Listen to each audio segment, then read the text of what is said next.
আমরা সেই দিন মনে করলে পশ্চিম বাংলার 1 লক্ষ মানুষ ঢুকে গিয়ে তোমার মতন এই উগ্রবাদীগুলোকে তছনছ করে দিতে পারতাম। আমরা দেশের সংবিধানকে আমরা মানি এবং আমরা পবিত্র ওই গীতা পাঠকে সম্মান করি।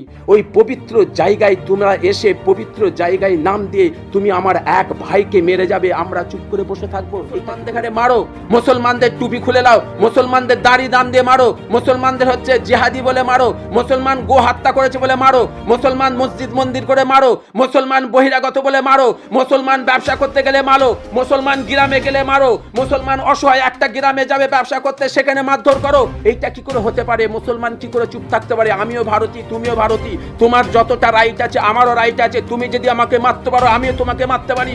আমাদের একটাই চিন্তা ভাবনা, আমরা একটাই ভাবি, দেশের সংবিধান, দেশের আইনকে লক্ষ্য করে, দেশের সংবিধানকে লক্ষ্য করে তোমার গায়ে হাত দিইনি। মুসলমানকে নিয়ে আপনারা কি চাইছেন? ভারতবর্ষের মুসলমান প্রধানমন্ত্রী থেকে শুরু করে আজকে সবাই মুসলমানদের হারালে আপনারা কিভাবে ইউজ করছেন? সমাজের কি ঠেকা নিয়ে আছে এই শুভেন্দু? এই ঠিক মতন গীতা পড়তে জানে? তোমরা এইটাকে মনে করো এই প্যাটিসলাকে মারবে বাংলায় এসে আর আমরা চুরি করে বসে থাকবো?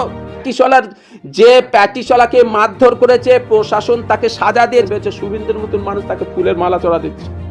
এর মতন হাস্যকর, এর মতন দুঃখ কিছু হতে পারে? হিন্দু সমাজকে আমি বুঝাতে চাইছি, একজন মুসলমান বলে তোমরা অ্যাটাক করলে, তাকে মারধর করলে, গরিব অসহায় তার সমস্ত সামানগুলো ছুঁড়ে ফেলে দিলে, কেন একটা পশু মুরগি যাই হোক ভেজ নন ভেজ যাই হোক তো একটা বোর্ড লেখা থাকবে, সেই বোর্ডে লেখা থাকবে কেউ ঢুকবে না। ছিল? আমার মনে হয় ছিল না, কোনোদিনই হতে পারে না।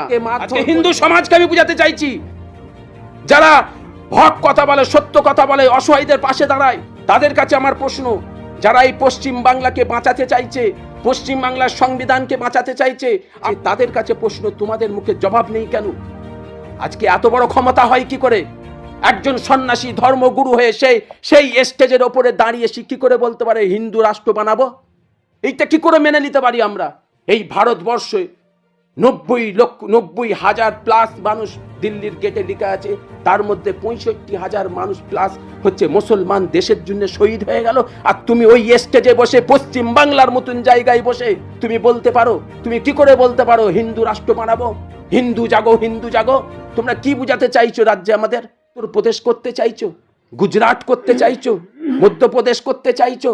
এইটা কোনোদিন আমরা করতে দেবো না।